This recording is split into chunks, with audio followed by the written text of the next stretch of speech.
10th class board में mathematics में अगर कोई बच्चा पास है तो समझ जाइए उसकी 10th की नैया पार हो गई है। सबसे ज़्यादा टेंशन अगर बच्चों को है तो वो सिर्फ और सिर्फ मैथमेटिक्स में, और हम मैथमेटिक्स के बहुत इंपॉर्टेंट प्रश्न बताने वाले हैं, वो भी समझा कि देखिए आज का पहला प्रश्न, एक समकोण त्रिभुज की ऊंचाई उसके आधार से 7 सेमी कम है, यदि कर्ण 13 सेमी का हो तो अन्य दो भुजाएं ज्ञात करो।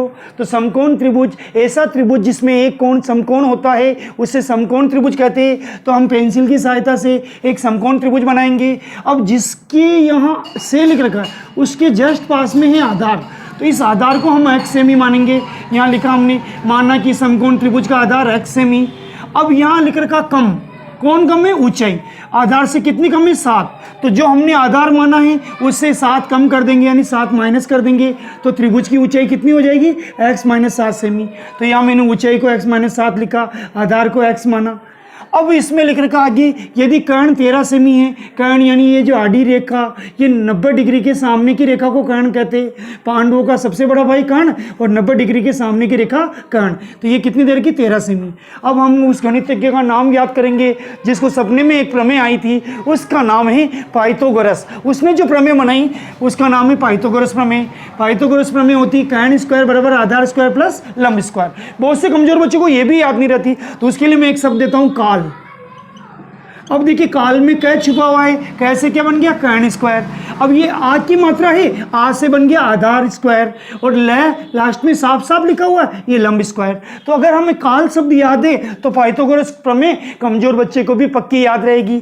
तो देखिए कैसे बना? कर्ण स्क्वायर, ये आ की मात्रा है तो आधार स्क्वायर, प्लस लास्ट में है ल से बना लंब स्क्वायर। अब चित्र में देखो कर्ण का मान कितना है? ये जो आड़ी रेखा है वो कर्ण, उसका मान है 13, ये स्क्वायर। आधार का मान है x, ये स्क्वायर लगा दिया, प्लस लंब का मान है साहब, ये जो ऊंचाई है ना उसे लंब भी कहते हैं। लंबी रेखा खंबे जैसी खड़ी है, लड़की है या छड़ी है, तो ये लंब का मान हो गया x माइनस 7, उसका स्क्वायर करेंगे। अब देखिए 13 का स्क्वायर आपको छोटी क्लास में भी याद होगा, 13 का स्क्वायर होता 169। 13 को 13 से इंटू करने पर कितना आता? 169।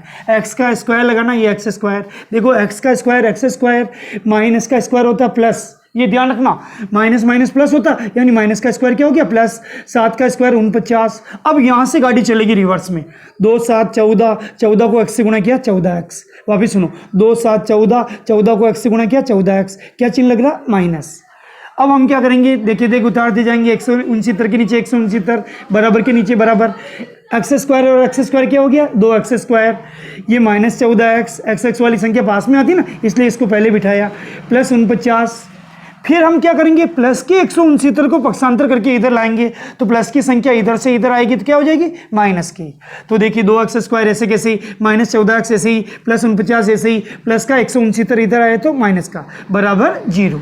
अब देखिए साहब, 2x स्क्वायर माइनस 14x, 169 तो है माइनस के और प्लस के है 49, तो 169 में से 49 घटाएंगे 120, और बड़ी वाली संख्या माइनस की तो यहाँ माइनस लिखा जाएगा, बराबर 0। अब देखिए इन संख्याओं को गिनो, 1 2 3, 3 की तिगड़ी काम बिगड़ी, तो 3 के हम कितने बनाएंगे? 4। ये छोटी क्लासों में भी सीखा।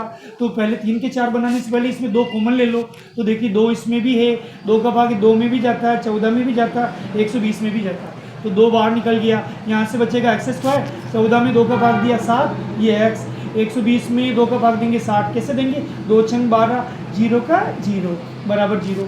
अब ये 2 इधर गुणा हो रहा, इधर आके 0 के नीचे जो भी आता है वो 0 हो जाता है। ये ध्यान रखना, ये 2 0 में समाहित हो गया। अब 7 के टुकड़े करेंगे, 7 के टुकड़े यानी 12 माइनस 5, 12 में से 5 घटाओ कितना आता है? 7, और इन 12 और 5 को गुणा करके देख लो 60 आता है, तो ये टुकड़े सही हो गए। फिर देखिए 12 के पीछे x लगाएंगे, माइनस माइनस प्लस होगा, 5 के पीछे x लगाएंगे माइनस 60, तो ये 3 के 4 बन गए, ये पहला जोड़ा और ये दूसरा जोड़ा। इस जोड़े में देखो मेरे बेटो क्या कॉमन है? x। इसमें भी x दिख रहा, इसमें भी x दिख रहा। जैसे अपने अंदर आत्मा कॉमन होती ऐसे ही संख्याओं में x कॉमन होता है। x की घात 2 में से x बाहर निकली, क्या बचेगा? x। 12x में से x बाहर निकला तो क्या बचेगा? 12। ध्यान रहे जो संख्या यहाँ है वही थोड़ी जगह छोड़ के अगले कोष्टक में लिखनी, कुछ नहीं सोचना। और 5 और 60 दोनों में 5 कॉमन है, तो यहाँ 5 कॉमन ले लिया। x माइनस 12 इसमें भी आ रहा है, इसमें भी आ रहा है, यानी वापस कॉमन लेंगे x माइनस 12, यहाँ से बचेगा x, यहाँ से बचेगा प्लस 5 बराबर 0।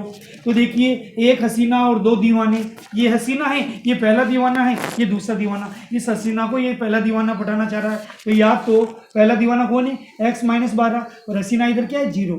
तो ये हसीना इसको इशारा करेगी, आजा मेरी गोदी में बैठ जा, तो माइनस का 12 इधर आएगा तो प्लस का। अब दूसरे दीवाने का नंबर आएगा, दूसरा दीवाना है x प्लस 5 बराबर 0, तो ये हसीना इसको इशारा करेंगे, आजा मेरी गोदी में बैठ जा, प्लस का 5 इधर आया तो माइनस का। तो देखिए x का मान कितना आया 12, और y दूसरा x का मान कितना है -5, तो ये माइनस इसमें माननी नहीं है, तो x यानी आधार हमने कितना माना x, तो x का मान आधार हो गया, त्रिभुज का आधार आंसर आ गया 12 सेमी, और जो ये -5 है ये ऊंचाई हो जाएगी, ये ऊंचाई होगी 5 सेमी। तो ये प्रश्न अगर आपको समझ में आया तो निश्चित रूप से आपका भला होगा। जरूरतमंद 10th के बच्चों को जरूर शेयर करें, आप लाइक करें ना करें कोई दिक्कत नहीं, लेकिन जरूरतमंद बच्चों को शेयर करें। बहुत बहुत धन्यवाद।